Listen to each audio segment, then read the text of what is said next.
Hi friends, my life food time channel வந்து நான் உங்க கற்பகம் பேசுறேன். இன்னைக்கு கத்திரிக்காய் வறுவல் எப்படி செய்யறதுன்னு பார்க்கலாம் வாங்க. கத்திரிக்காய் வறுவல் செய்யறதுக்கு தேவையான பொருட்கள்: மும்பை கத்திரிக்காய் 1, 1/4 ஸ்பூன் கடுகு, 1/4 ஸ்பூன் சோம்பு, 1/4 ஸ்பூன் சீரகம், 1/4 ஸ்பூன் மிளகு, 1/4 ஸ்பூன் வெந்தயம், ஒரு மராட்டி முக்கு, 2 பட்டை, ஒரு 4 லவங்கம், தேவையான அளவு உப்பு, 1/4 ஸ்பூன் மஞ்சள்தூள், 8 காஞ்ச மிளகாய், 1/2 ஸ்பூன் தனியா எடுத்து வச்சிருக்கேன். இது கொஞ்சம் கொத்தமல்லி, கொஞ்சம் கருவேப்பிலை. இப்போ எப்படி செய்யுதுன்னு பார்க்கலாம் வாங்க. இந்த கத்திரிக்காவை கட் பண்ணிக்கலாம் ரவுண்டாக. இந்த மாதிரி மீன் பீஸ் மாதிரி கட் பண்ணிக்கோங்க. இந்த சைஸுக்கு இதே மாதிரி எல்லாத்தையும் கட் பண்ணிக்கலாம். எல்லா கத்திரிக்காயும் கட் பண்ணி தண்ணியில் போட்டாச்சு. இப்போ மசாலாவுக்கு தேவையான பொருட்கள்லாம் வறுத்து எடுத்துகிட்டு வந்துடலாம். ஸ்டவ் ஆன் பண்ணி ஒரு பேன் எடுத்துக்கலாம்.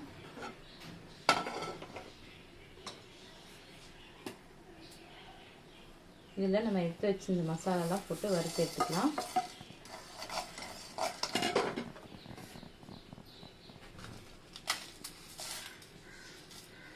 ஒரு 2 நிமிஷம் வறுத்துக்கலாம்.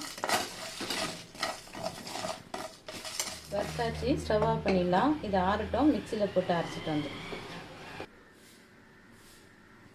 இதெல்லாம் ஆறிடுச்சு, மிக்சியில் போட்டு பவுடர் பண்ணிட்டு வந்துடலாம்.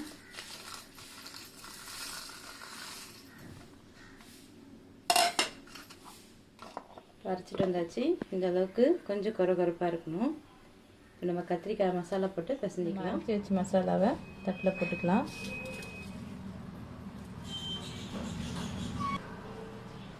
இந்த மசாலாவிலேயே உப்பு, மஞ்சள்தூள் போட்டுக்கலாம். கொத்தமல்லி, கருவேப்பிலையும் போட்டுக்கலாம். போட்டு நல்லா மிக்ஸ் பண்ணிக்கோங்க.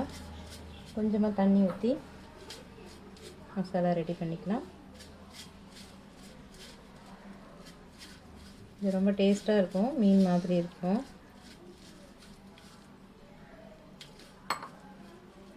இதுலேயே நம்ம தண்ணியில் போட்டு வச்சுருந்த கத்திரிக்காவை முதல்ல தண்ணியை எடுத்து வச்சுக்கணும். மசாலா எல்லாத்துலேயும் படுற மாதிரி பிசைஞ்சு வச்சுக்கோங்க.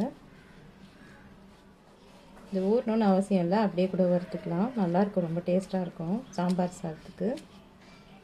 இதே மாதிரி எல்லா கத்திரிக்காயும் மசாலா போட்டு ரெடி பண்ணி வச்சுக்கலாம். இப்போ எல்லா கத்திரிக்காயிலையும் மசாலா தடவி ரெடி பண்ணியாச்சு. இப்போ வறுத்து எடுத்துக்கலாம். ஸ்டவ் ஆன் பண்ணி ஒரு தவா வச்சுக்கலாம். தவா லைட்டாக காஞ்சதும் ஒரு 2 ஸ்பூன் எண்ணெய் ஊற்றிக்கலாம். எண்ணெய் காஞ்சதும் கத்திரிக்காய் போட்டுக்கலாம்.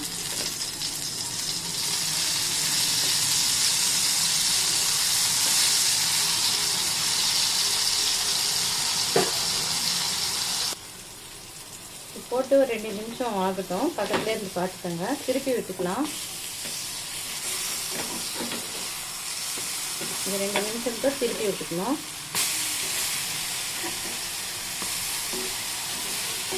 வெந்துடும் கத்திரிக்காய் சீக்கிரமாக.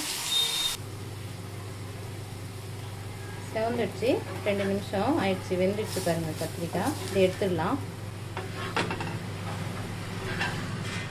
வேறு பிளேட்டுக்கு மாற்றிடலாம். சூடான சுவையான கத்திரிக்காய் வறுவல் ரெடி ஆகிடுச்சு.